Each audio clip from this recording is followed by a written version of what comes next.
है। ये सिर्फ एकमात्र दिल्ली के मुख्यमंत्री की लड़ाई नहीं है। एक तरफ तो यहाँ जंतर मंतर में सामने मंच सज रहा है कि आज दिल्ली के मुख्यमंत्री भी धरना करेंगे। मैं पूछना चाहती हूँ कि जब अरविंद केजरीवाल कहाँ थे जब इस बिल का मसौदा तैयार हो रहा था? तब वो कहाँ थे जब इस बिल के ऊपर पार्लियामेंट में पेश की जा रही थी? तो सबसे पहले कांग्रेस पार्टी ने इसका विरोध किया और उसके बाद दिल्ली के मुख्यमंत्री और उनकी पार्टी आ गई विरोध करने के लिए। ये सवाल तो खड़ा होगा अरविंद केजरीवाल जी, क्योंकि दिल्ली के अंदर ऐसा कमजोर, ऐसा असहाय मुख्यमंत्री दिल्ली ने कभी नहीं देखा है।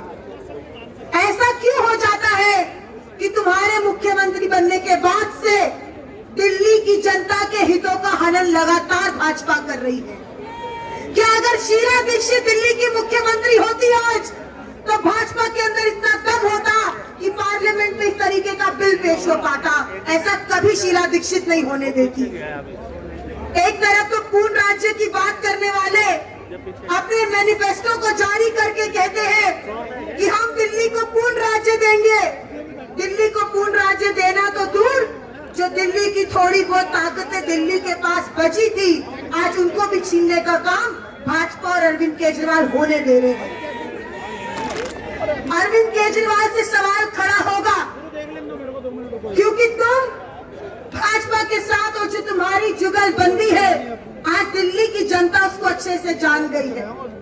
नहीं तो यही अरविंद केजरीवाल जब 2012 में धरने पर बैठे थे तो सरकार हिला दी थी, और यही अरविंद केजरीवाल जब आज जंतर मंतर पे धरने पे बैठेंगे तो भाजपा के कानों में जू तक नहीं रहेंगी, क्योंकि तब भाजपा का समर्थन था। तब भाजपा और आरएसएस के लोग अरविंद केजरीवाल के साथ खड़े होकर कांग्रेस को गिराने में लगे हुए थे। आज ये जब आकर धरना देने वाले हैं तो कैसे सरकार गिरेगी? क्योंकि हाथ तो इन दोनों के मिले हुए हैं। ये सवाल तो खड़े होंगे तुम्हारी नीयत पर, तुम्हारी मंशा पर। दिल्ली की जनता और दिल्ली में कांग्रेस पार्टी चाहे विधानसभा में नहीं है, लेकिन एक मजबूत विपक्ष का रोल पूरी तरह से इस भूमिका को निभाने का काम अगर दिल्ली में कोई कर रहा है तो वो कांग्रेस पार्टी कर रही है, अनिल चौधरी कर रहे हैं। हमको ये समझना पड़ेगा, एक तरफ अगर हम पुडुचेरी का एग्जाम्पल ले, हमारे भी मुख्यमंत्री वहां पर थे नारायण स्वामी जी, और वहां पर किरण बेदी थी गवर्नर।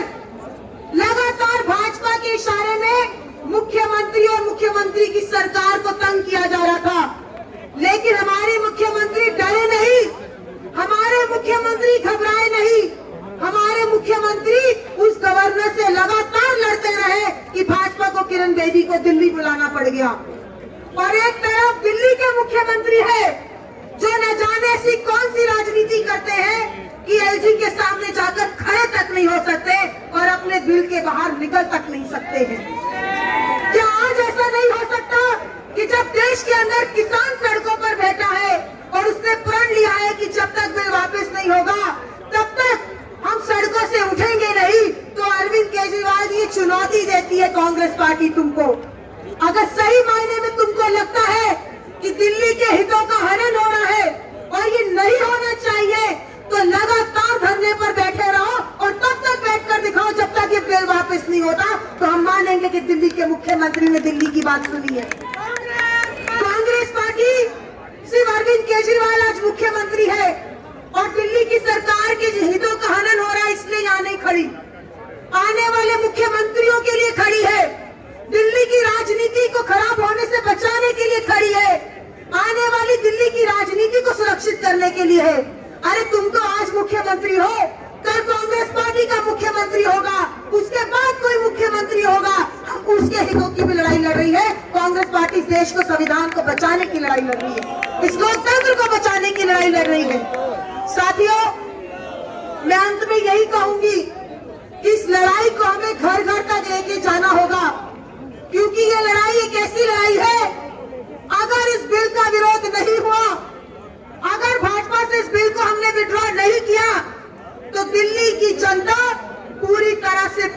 करेगी और अनाथ, बेघर और बेसहारा हो जाएगी। दिल्ली की जनता की इस लड़ाई को लड़ने के लिए हम सबको एक साथ मिलकर संकल्प लेना है और जब तक अरविंद केजरीवाल अपनी गद्दी नहीं छोड़ते और इस्तीफा नहीं देते और भाजपा ये बिल को वापस नहीं करती, तब तक कांग्रेस पार्टी इस लड़ाई को लड़ती रहेगी। जय हिंद, जय भारत। धन्यवाद अमृता जी। मैं एक बार पुनः अनुरोध करूंगा, सामने हमारे मंच में जो कांग्रेस के साथी रहे, कृपया अपना स्थान ग्रहण कर लें। अब मैं अनुरोध करूंगा जय किशन जी से, जय किशन जी आए और संक्षेप में अपनी बात रखें, क्योंकि बहुत सारे वक्ताओं ने अपनी बात को विस्तार पूर्वक बता दिया। जय किशन जी।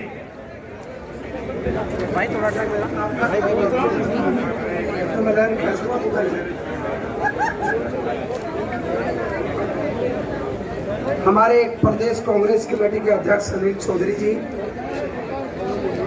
अली जी, अभिषेक जी, अमृता जी, हमारे सभी जिला कांग्रेस कमेटी के अध्यक्ष साथियों, उपाध्यक्ष, पूर्व विधायक, पार्षद, सभी समस्त नेताओं, बहुत समय हो गया है।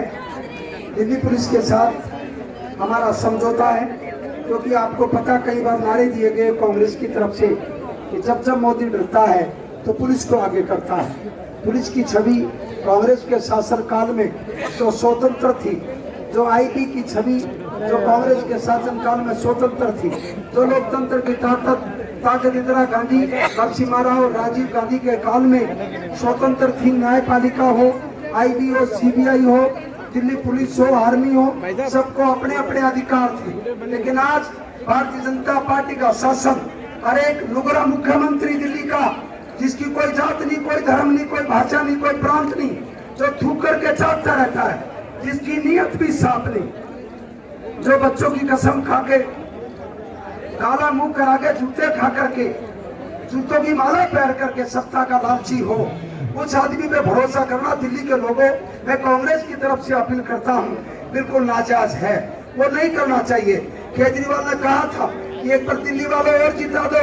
जब केजरीवाल ने ये कहा कि कांग्रेस ने जो 70 साल में काम नहीं किया 15 दिन में करके दिखाऊंगा, इसलिए कांग्रेस ने इसको समर्थन दे करके कांग्रेस के आरोप को दुरुस्त करने की कोशिश की और इसकी सरकार बनवाई।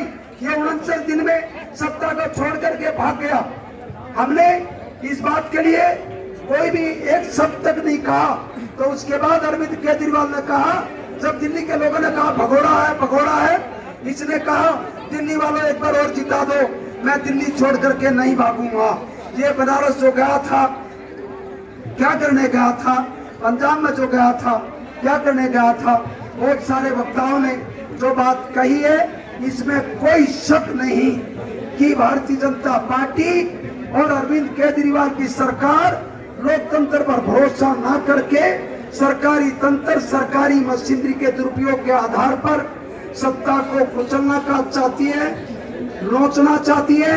और जब ये बात लोकतंत्र के ऊपर आएगी तो हाथ खड़े करके खड़े हो जाएंगे कि हमने कोई ऐसा काम नहीं किया। भारतीय जनता पार्टी, नरेंद्र मोदी पूरे राष्ट्रीय स्तर पर कांग्रेस की पार्टी से डरते हैं, क्योंकि मोदी को पता है कहीं अगर जो मोदी की छाती पर दाल कर सकते हैं, कांग्रेस परेशान कर सकती है, इसलिए कांग्रेस को सरकारी तंत्र से हराया जा रहा है, परेशान किया जा रहा है।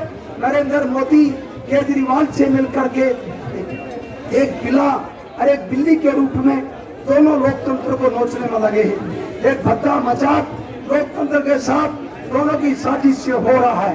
क्योंकि 1 बजे तक का समय है, अनिल चौधरी बोलेंगे। बहुत सारे लोगों का मैं धन्यवाद भी इसलिए करूंगा, एक दिन के बुलावे पर आप इतनी बड़ी संख्या में आए हैं। आपने प्रदेश कांग्रेस कमेटी के नेतृत्व में भाई अनिल चौधरी जी के साथ मिलकर के जो ये बड़ा आयोजन बड़ी लोकतंत्र के बाद जो उठाई है, इसके लिए मैं समस्त नेताओं का, कांग्रेस के कार्यकर्ताओं का अनिल चौधरी की तरफ से और अपनी तरफ से धन्यवाद करूंगा। और अनिल चौधरी जी से मैं निवेदन करूंगा कि वो आकर के हम सबको संबोधित करें। और मैं आपको कहना चाहता हूँ, लोकतंत्र की जो हत्या हो रही है इसके खिलाफ आवाज बुलंद करें, सड़कों पर उतरे। धन्यवाद जय किशन जी। आप सभी से मेरा निवेदन है, 3 घंटे से जिसकी हम प्रतीक्षा कर रहे थे, दिल्ली प्रदेश के कर्मठ जुझारू